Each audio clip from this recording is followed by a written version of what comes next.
I have to become an entrepreneur. Class 12th में scoring की है अबाउट 92%। हाँ, मैं श्योर था कि मेरा अबव देन 90 आएगा। कोई ऐसी चीज़ जो तुम पास्ट में जाके चेंज कर सको? अकाउंटेंसी में खासकर न्यूमेरिकल पे ज़्यादा ना फोर्स करें। कॉमर्स मिले ज़्यादा फीजेबल है। कॉमर्स ले लिया जाए तो उसके बाद कोई स्कोप नहीं होता। कॉमर्स लेने के बाद आपके पास ज़्यादातर साइट्स खुली रहती।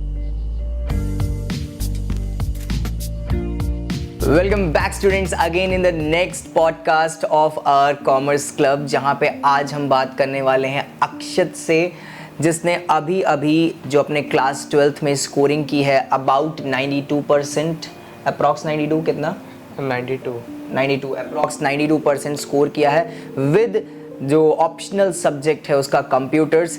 क्या जर्नी रहा, कैसा जर्नी रहा, ये सारी की सारी चीज़ें हम लोग जानेंगे इस पर्टिकुलर पॉडकास्ट में। इसलिए बच्चों ध्यान रखना, पूरा का पूरा पॉडकास्ट जितने भी कॉमर्स क्लब कम्युनिटी से कनेक्टेड हैं उनके लिए तो बहुत ज़्यादा ज़रूरी है ही। बाकी जो नॉन कॉमर्स क्लब बैकग्राउंड के हैं, जो हम लोगों को नहीं जानते, जस्ट उनकी फीड में रिफ्लेक्ट हुआ है, उनके लिए भी ये बहुत ज़्यादा ज़रूरी है। क्या डूज हैं, क्या डोंट्स हैं, ये सब कुछ पता चलेगा विद अक्षत। सो बेसिकली अक्षत, तुम्हारा 2 साल हो गया है अभी कॉमर्स क्लब में पढ़ते हुए, या फिर मैं कॉमर्स क्लब के बारे में बात ना करूं, मैं डायरेक्टली बात करूं, कॉमर्स से कनेक्टेड 2 साल हो गया है। अगर इस जर्नी में तुमने कुछ ना कुछ अचीव किया है अबव द 90%, दैट मीन्स तुम 90% लोगों से कहीं ना कहीं आगे हो, तो वाई ओनली कॉमर्स? अगर यहाँ पे मैं तुम्हारा एक बस चेक करना चाहता हूँ, बैकग्राउंड चेक करना चाहता हूँ कि रियलिटी में तुम कोई और स्ट्रीम क्या लेना चाहते थे, या फिर अगर तुमने कॉमर्स लिया है तो उसके पीछे कारण क्या था? तो पहले तो मैं बेसिकली पीसीएम लेने वाला था, बट फिर मैं आपके पास आया, फिर आपने मेरे को बताया कॉमर्स के प्रोज एंड कॉन्स और पीसीएम के प्रोज एंड कॉन्स। फिर उसके बाद मैंने जो डिसाइड किया वो ये किया कि कॉमर्स मेरे लिए ज़्यादा फीजेबल है, और मैं अगर स्कोरिंग के हिसाब से देखूं तो भी कॉमर्स अच्छा है, और करियर ऑप्शंस के हिसाब से देखूं तो कॉमर्स मेरे लिए ज़्यादा अच्छा है। फिर उसके बाद जब मैंने डिसाइड किया तो मैंने कॉमर्स पे स्विच कर दिया। अच्छा, तुमने अभी कहा कि करियर के हिसाब से जो कॉमर्स है वो मेरा काफ़ी अच्छा है, मतलब इन द कंपैरिजन अगर मैं दिखाऊं बायो साइड पे या फिर मैथमेटिक्स साइड पे, कॉमर्स तुमको एक बेस्ट ऑप्शन लगा करियर के हिसाब से। बहुत से बच्चे कहते हैं कि अगर कॉमर्स ले लिया जाए तो उसके बाद कोई स्कोप नहीं होता, ऐसा कुछ क्या रियलिटी है? नहीं, ऐसा कुछ नहीं है। कॉमर्स लेने के बाद आपके पास ज़्यादातर साइट्स खुली रहती हैं। जैसे आपने पीसीएम लिया तो फिर ज़्यादातर बच्चे भागते हैं इंजीनियरिंग की तरफ, बायो लिया तो डॉक्टर की तरफ, बट कॉमर्स में ऐसा नहीं है। आप सीए कर सकते हैं, सीएस कर सकते हैं, सीएफए कर सकते हैं, सीएमए कर सकते हैं। अगर आपको कुछ भी नहीं करना है, ग्रेजुएशन ही करनी है, तो आप बीकॉम कर सकते हैं, बीबीए कर सकते हैं, और ज़्यादातर हर कॉलेज में आपको ज़्यादातर कोर्सेज मिल भी जाएंगे। तो जो बात रही स्कोप की, वो तो बिल्कुल ही गलत है। आप कॉमर्स के साथ आराम से जा सकते हैं। ऐसा कोई मैंडेटरी नहीं है कि आपको पीसीएम आप बायो ही लेना है अगर आपको सक्सेसफुल होना है आगे करियर में। तो मतलब एट द एंड में सक्सेस रेट है। अच्छा, इतने सारे करियर ऑप्शंस तुमने जो है क्या कहते हैं गिनाए कॉमर्स के, क्या तुमने भी इन्हीं सब में से कोई करियर चूज कर रखा है, या फिर तुम्हारा अभी भी स्टिल डिसाइडेड नहीं है कि तुम अभी क्या करना चाहते हो आगे? नहीं, मैंने इनमें से तो अभी कुछ नहीं चूज कर रखा है, बट मेरे को आगे चल के बिजनेस करना है। I have to become an entrepreneur. अच्छा, तो एंटरप्रेन्योर की जर्नी पे तुम्हें आगे बढ़ना है, और एंटरप्रेन्योर इन द सेंस तुम्हें अपना एक स्टार्टअप डालना है? हाँ। या फिर तुम्हारे पास खुद का कोई घर का रनिंग बिजनेस है? नहीं, मेरे को खुद ही डालना है, मैं पहला हूँ अपने घर में।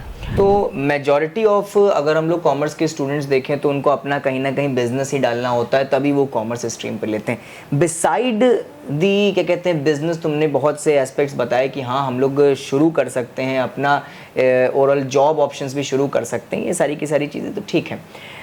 क्या एट द एंड में तुमने 92 स्कोर किया है, कुछ ने 95 भी किया होगा, 98 भी स्कोर किया होगा, इन सबसे पहले क्या तुम 100% श्योर थे कि तुम्हारा क्लास 12th में अबव देन 90% आएगा?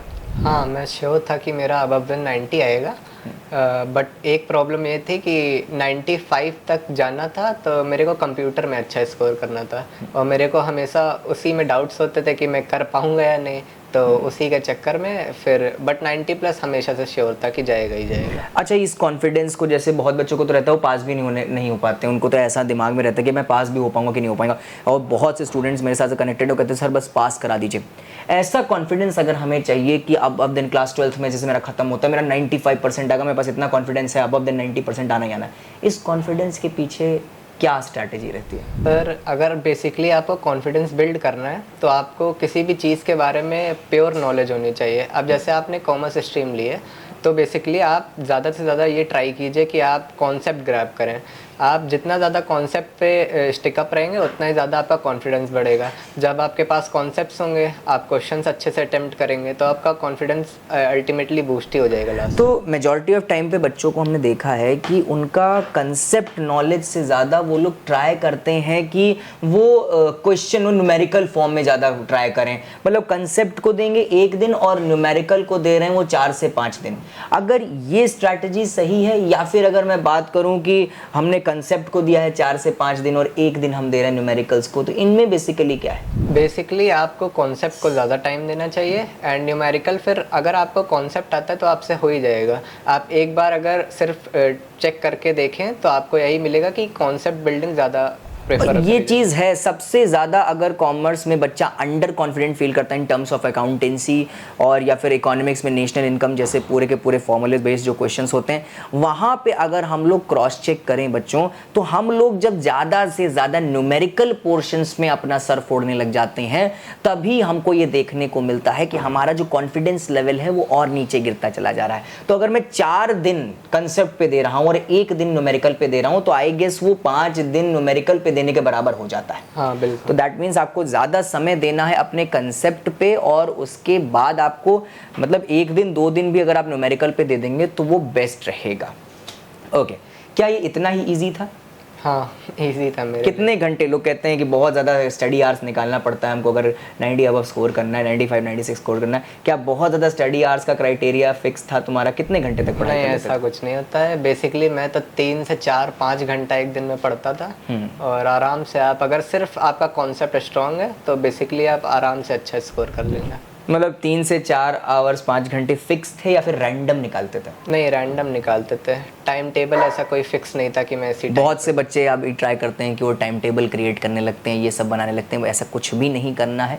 टाइम टेबल कभी क्रिएट करने की कोशिश करी क्या? नहीं, मैंने आज तक नहीं करी क्योंकि मुझे पता है कि मेरे से फॉलो ही नहीं होगा। बहुत से लोग होते हैं इतना रिजिड बन जाते हैं, जब टाइम टेबल फॉलोअप नहीं होता तो अंडर कॉन्फिडेंट हो जाते हैं, और जब अंडर कॉन्फिडेंस होते हैं तो उसके साथ साथ फिर आगे की जो क्या कहते हैं जर्नी, वो और ज़्यादा कठिन हो जाती है। अगर हम लोग देखें कि ओवरऑल जो तुम्हारा प्रिपरेशन जर्नी था क्लास 12th के बिगिनिंग से एंड तक का, कोई एक ऐसा सब्जेक्ट जिसने बहुत भयंकर तरीके से छका लिया हो, मतलब बहुत एक्स्ट्रा एफर्ट्स डालने पड़ गए उस पर्टिकुलर सब्जेक्ट पे? एक्स्ट्रा एफर्ट्स तो नहीं डाले, बेसिकली सारे सब्जेक्ट में इक्वल एफर्ट्स ही दिए, बट कभी कभी अकाउंटेंसी को ज़्यादा टाइम दे देते थे क्योंकि उसमें कॉन्सेप्ट बिल्डिंग में टाइम लग जाता था या फिर कॉन्सेप्ट ज़्यादा होते थे, तो इसीलिए अकाउंटेंसी में ज़्यादा टाइम दिया हल्का सा। अच्छा, तुम्हारा ऑप्शनल सब्जेक्ट जैसे मेरे को पता है कंप्यूटर्स था, कंप्यूटर ओवर अकाउंट्स और accounts over computer? Accounts over computer. Accounts over, ज़्यादा प्रायोरिटी अकाउंटेंसी को। अगर मैं पूरा का पूरा सेट स्ट्रक्चर बताऊं कि हमारा जिन बच्चों ने कंप्यूटर्स ले रखा है उनका, तो आपके domain 3 subject accountancy, business studies and economics, उसके बाद आपका एक लैंग्वेज का, और उसके बाद आपका कंप्यूटर्स। इन सारे के सारे 5 सब्जेक्ट जिनके पास 6 हैं वो 6 के हिसाब से अज्यूम कर सकते हैं, हिंदी या फिजिकल एजुकेशन इसमें डाल दें। इन सारे के सारे एक्सट्रैक्ट में सबसे ज़्यादा जिस पे हमें शुरुआत से, वैसे तो सारे सब्जेक्ट हैं जिन पर शुरुआत से ध्यान नहीं, लेकिन मोस्ट टॉप प्रायोरिटाइज ऐसा कौन सा सब्जेक्ट है जो तुम्हें लगा कि इसको शुरुआत से देख लिया तो पहले सही है? अगर आप बेसिकली ऑप्शनल पे ज़्यादा ध्यान दें तो वो अच्छा रहेगा क्योंकि लास्ट में जब आप एक ही बार में सब कुछ ट्राई करते हैं याद करने का या कॉन्सेप्ट बिल्ड करने का, तो फिर उसमें आप फेल ही होते हैं ज़्यादातर। जैसे बेसिकली जो मेरे साथ हुआ कंप्यूटर, मैंने 11th में ज़्यादा ध्यान नहीं दिया, फिर मेरे को 12th में दिक्कत आई इसीलिए कंप्यूटर में। तो बेसिकली जिस भी चीज़ में आप सोचे कि आप ग्रैब नहीं कर पा रहे हैं, आपका इंटरेस्ट ज़्यादा नहीं है, आप उसको ही पहले पढ़ना चालू करें। बाद में बेसिकली जो मेन 3 सब्जेक्ट्स हैं वो तो आप साल भर ही पढ़ते हैं, ऑप्शनल को आप ज़्यादा टाइम नहीं दे पाते हैं, तो इसीलिए जो मैं प्रेफर करता हूँ वो यही कि आप ऑप्शनल को ज़्यादा टाइम दें पहले। सो बेसिकली ऑप्शनल को भी हम लोग को शुरुआत में लेके चलना है। अगर ऑप्शनल सब्जेक्ट्स को आप साथ में कैरी फॉरवर्ड नहीं कर रहे हो, एट दी एंड मोमेंट्स में अगर आपने उन्हें कैरी फॉरवर्ड किया तो बच्चों साफ सी बात है ये आगे चल के आपके लिए ही बहुत ज़्यादा घातक हो सकता है, आपके रिजल्ट्स के लिए भी। एट द एंड में 92 के बियॉन्ड, जैसे तुमने कहा मेरा 95% का कहीं ना कहीं 95% तक की मेरी जो क्या कहते हैं स्ट्रेंथ थी वो थी, मैं पोटेंशियल 95% या उसके अबव था।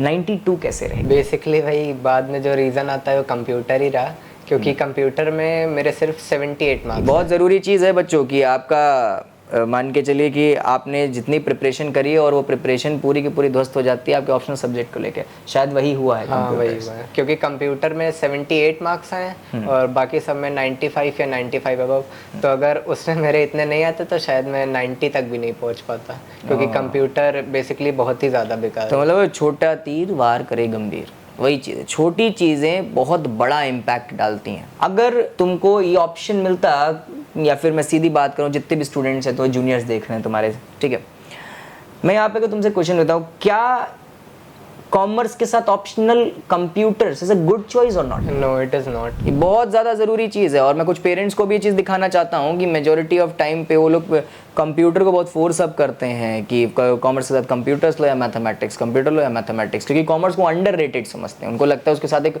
पावरफुल सब्जेक्ट जुड़ जाएगा तो स्कोप बढ़ जाएगा। ऐसा कुछ होता है क्या? नहीं, ऐसा कुछ नहीं होता है। बेसिकली आप पीसीएम ले तो कंप्यूटर हेल्प करती है आपको आगे, बट कॉमर्स के साथ कंप्यूटर कोई सीन ही नहीं, क्योंकि वहाँ पे आपका सॉफ्टवेयर डेवलपमेंट सिखाया जा रहा है, पाइथन सिखाया जा रहा है और उधर आप अकाउंटिंग सीख रहे हैं। आई डोंट थिंक सो कि भाई साहब आप आईटी सेक्टर में नहीं जा रहे हैं, आप ऑडिटिंग सेक्टर और मैनेजमेंट सेक्टर में जा रहे हैं, वहाँ पे आपके लिए कंप्यूटर जैसा सब्जेक्ट कोई भी काम नहीं आएगा। तो ये बहुत बड़ा क्या कहते हैं सीख है बहुत सारे अदर स्टूडेंट्स के लिए कि भाई साहब कंप्यूटर्स लें, समझते इंटरेस्ट है तो लें, अन्यथा I don't think so it's a best choice, ये बेस्ट कॉम्बिनेशन नहीं है। ओके, अगर तुम्हारे पास एक ऑप्शन होता तो कंप्यूटर तुम चेंज करते हैं? हाँ बिल्कुल। आई गेस मैथमेटिक्स लिया था तुमने इससे पहले, कंप्यूटर से पहले? मैथमेटिक्स लिया था बट फिर उसका भी कोई फ़ायदा नहीं था कॉमर्स के साथ इतना, उसमें आपको फिर मेहनत डबल करनी पड़ जाती है। जो स्कोरिंग हमारी होनी है वो स्कोरिंग कहीं ना कहीं छिन जाती है। हाँ बिल्कुल। आपने अगर कोई ऐसा करियर ऑप्शन ले रखा है जहाँ पे आप मैथमेटिक्स बहुत ज़्यादा ज़रूरी है, आपको ऑनर्स करना है मैथमेटिक्स से, तो बहुत ज़्यादा ज़रूरी है, वहाँ पे आपको करना पड़ेगा। और मेजॉरिटी ऑफ टाइम पे लोग कहते हैं चार्टेड अकाउंटेंट में भी मैथमेटिक्स की बहुत ज़्यादा जरूरत है। चार्टेड अकाउंटेंट का पॉडकास्ट आपके आई बटन के लिंक पे आ रहा होगा, प्लीज़ आप जरूर देखिएगा। फाउंडेशन बच्चे ने पहली ही अटेम्प्ट में निकलवाया था, कॉमर्स क्लब से ही निकला हुआ बच्चा है। इतना बहुत ज़्यादा ज़रूरी मैथमेटिक्स उसमें नहीं होती। पूरा पॉडकास्ट का लिंक आई बटन में मिल जाएगा आपको। ओके, खैर आगे बात करते हैं। अगर हम बात करें सारे के सारे सब्जेक्ट्स में ऑप्शनल को छोड़ के, इन डोमेन सब्जेक्ट्स में सबसे ज़्यादा चैलेंजिंग तुम्हें कौन सा सब्जेक्ट लगा? मेरे को इन चारों में तो कोई नहीं लगा, क्योंकि मेरे चारों बहुत ही ज़्यादा अच्छे थे। शुरुआती से मैंने चारों पे ही ध्यान दिया, तो इन चारों में से तो कोई नहीं, बाकी सिर्फ कंप्यूटर ही था जो मेरे को। मेजॉरिटी ऑफ टाइम पे लोगों को अकाउंटेंसी लगता है। हाँ, अकाउंटेंसी लग सकता है अगर आपके कॉन्सेप्ट स्ट्रॉन्ग नहीं है। बाकी अगर आपने कॉन्सेप्ट बिल्डिंग अच्छी कर रखी है शुरुआत से, तो आपको अकाउंट्स कभी भी कठिन नहीं लगेगी। कितनी बुकें लगाई? मैंने सिर्फ एक ही DK गोयल, और कोई नहीं बुक लगाई। बाकी जब मेरे को प्रैक्टिस करनी होती थी तो मैं मॉक्स लगा लेता था और ओसवाल के मॉक्स लगाए थे बस। कितने समय तक का हमारा सिलेबस पूरा हो जाए जो हम सेफ जोन में आ जाए? दिसंबर या फिर अगस्त या फिर जून में कुछ लोग कंप्लीट करना शुरू कर देते हैं, समर वेकेशन में पूरा सिलेबस ही कंप्लीट करना शुरू कर देता है। कितने समय तक का? तुम्हारा कब हुआ? मेरा सिलेबस तो आई थिंक जैन या फेब में पूरा हो गया था। जनवरी एंड फेब में, और फेब में आई गेस पेपर शुरू हुए थे। हाँ, एंड ऑफ फेब से पेपर शुरू हुए थे। और इतना जल्दी तुमने पेपर नहीं, मतलब इतनी जल्दी तुम्हारा सिलेबस कंप्लीट नहीं हुआ था? हाँ, नहीं हुआ था। बट जल्दी सिलेबस फिनिश करने से कोई फ़ायदा नहीं होता है, क्योंकि बेसिकली आपका जो कॉन्सेप्ट है वो स्ट्रांग होना चाहिए और कॉन्सेप्ट आप बार बार रिवाइज करिए। अगर आपने मान के चलिए जून में सिलेबस कंप्लीट कर लिया तो उसका कोई फ़ायदा नहीं, क्योंकि बाद में आप पूरे साल अगर कॉन्सेप्ट नहीं रिवाइज करेंगे तो आप एग्ज़ाम के टाइम फेल ही होंगे हमेशा। तो ज़्यादा ज़रूरी यही है कि आप सिलेबस अपनी स्पीड से फिनिश करें, बट कॉन्सेप्ट पर ज़्यादा ध्यान दें। वो कुछ बच्चे होते हैं बहुत पहले से कंप्लीट कर लेते हैं। एट द एंड में सबसे पहले मैं बता दूं आप लोग को, कर तुम चाहे जितना लो, एंड में तुम्हें रिवीजन करना ही पड़ेगा और मेजॉरिटी ऑफ टॉपिक्स आप भूल चुके होंगे, तो बहुत जल्दी कंप्लीट करने का ज़रूरत नहीं है। एक एडवाइस सारे के सारे जूनियर्स को जो अभी भी क्लास 12th में आए हैं, एक ऐसा एडवाइस जो तुम देना चाहते हो जो लिटरली तुम्हारे मन में हो ऐसा? एक ऐसा एडवाइस, ये एडवाइस करना चाहेंगे कि आप लोग अकाउंटेंसी में खासकर न्यूमेरिकल पे ज़्यादा ना फोर्स करें। बेसिकली आप कॉन्सेप्ट ज़्यादा बिल्ड करिए और बाकी सब्जेक्ट में आप उन्हें हल्के में ना लीजिए। ज़्यादातर लोग कॉमर्स को हल्का समझ के उतना लेवल पे पढ़ाई नहीं करते हैं, तो बेसिकली आप कोई भी सब्जेक्ट को हल्के में ना लीजिए, आप तीनों को इक्वली लीजिए। अकाउंट्स ऐसा नहीं है कि अकाउंट्स लगा रहे हैं आप पूरे साल, या बिजनेस ही पढ़ रहे हैं, इकोनॉमिक्स को बिल्कुल नेग्लेक्ट कर दिया, तो ऐसा ना करिएगा। ओके, सो अगर ये लास्ट क्वेश्चन मेरा हर पॉडकास्ट में होता है और तुमसे भी सेम यही चीज़ है, अगर तुम्हारे पास ऐसा कोई मौका मिले जिससे तुम पास्ट में जाके कुछ चेंज कर पाओ, थोड़ा सोचना इस बारे में, कोई ऐसी चीज़ जो तुम पास्ट में जाके चेंज कर सको, वो क्या होनी चाहिए? यही मेरा ऑप्शनल सब्जेक्ट। सो बच्चों ध्यान रखना, ऑप्शनल सब्जेक्ट को चूज़ करना एक बहुत बड़ा, मतलब एक जिम्मेदारी वाला चीज़ है। ये क्लास 11th के लिए बहुत ज़्यादा ज़रूरी है कि 12th में आके आप चेंज नहीं कर सकते इसको, लेकिन मैंने कुछ बच्चों को 12th में भी चेंज करवाया। So I guess majority of questions तुम लोगों के जो हैं मेरे को लग रहा है कि मैंने यहाँ पे आस्क आउट कर लिए होंगे, और भी अभी पॉडकास्ट आने वाले हैं टॉपर्स के, तो stay tuned with the commerce club. वो सारे के सारे पॉडकास्ट देखने बहुत ज़्यादा ज़रूरी है तुम लोग के लिए। और जाते जाते Akshat, thank you so much again कि तुम कॉमर्स क्लब के पॉडकास्ट में आए, बहुत ज़्यादा वेट भी करवाया हम लोगों ने तुमको। इसके बाद का तुम्हारा क्या प्लान है? इसके बाद बेसिकली मेरे को बीकॉम करना है। मैंने CUET दे रखा है अभी, और बाकी एक्सपेक्टेड है कि मेरे DU में सिलेक्शन हो जाएगा। फिर उसके बाद का ऐसा कोई फिक्स नहीं है अभी। अभी इसके बाद still you are in exploring, और अभी भी एक्सप्लोर। लेकिन बच्चों ध्यान रखना, एट द एंड में जो लोग अपने स्तर को लेके कॉन्फिडेंट रहते हैं उनके लिए एक्सप्लोरिंग तो ठीक है, जो बहुत ज़्यादा कन्फ्यूजन में रहते हैं और बहुत लोगों से राय लेते हैं उनके लिए एक्सप्लोरिंग अभी बहुत ज़्यादा एक ख़राब चीज़ भी हो सकती है, नेगेटिव एस्पेक्ट डाल सकता है, आपका समय ख़राब हो सकता है, साल भी ख़राब हो सकता है। आई होप आप लोग को ये वाला पॉडकास्ट अच्छा लगा, और आई विश कि आप सभी लोग के लाइफ में कुछ ना कुछ वैल्यूज़ ऐड हुई हो कॉमर्स क्लब में ऐड होते हुए। मिलते हैं तब तक अपने नए पॉडकास्ट में, तब तक के लिए बाय बाय।